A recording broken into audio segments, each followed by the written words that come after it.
You have five choices, and then your system chooses one of the five. Or whatever, in that moment. In that moment, right? And so in that moment, you are not exercising free will.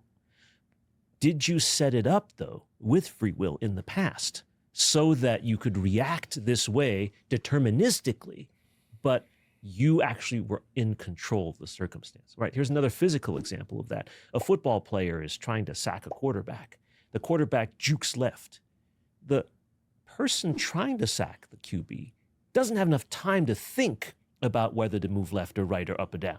It has to react based on years of training and practice and experience. So in that moment, that action is not free. But in the setting up of that moment, if it was free enough, does that constitute free will? From a physics perspective, it might not. Then again, from a psychological point of view or from a biological point of view, it might. Wait, what good are you if you're not landing on one side or the other? Yeah. I don't need you to say, it could be this, it could be that. And I'm right both ways. Yeah. Whichever the actual answer is, I was right. Yeah. Well, he's saying, I don't really have the free will to make that determination.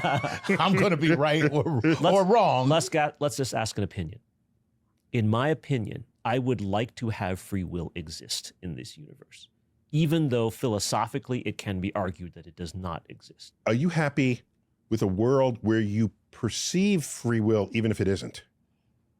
Maybe. Ooh. This has to do with the movie Arrival, right, starring Amy Adams, Yes. where if you know how your future is going to turn out, would you like to live your life anyway, right? Mm-hmm. And the answer is yes, I would. But Okay. I still would like to think that the future is not yet predetermined. No, but I know what? It's different. I'm not saying it's predetermined and you know it. Mhm. I'm saying, would you still be happy with life if some alien said, look, dude, your life is predetermined, there's nothing you can do about it.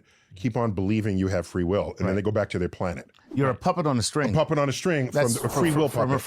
You're a free will puppet on a string. What I would say in that case is that I would hope that the knowledge that I have that puppet on the string circumstance allows me to circumvent it. I can find a way. If it's fate, right? You've seen so many Greek mythology stories where you try to avoid the fate of whatever the gods have And destined the act for of you. avoiding it, The act of avoiding makes it happen. like Oedipus, for example. Oedipus Right. would be the most Famous of those. egregious Yeah. example. Yes.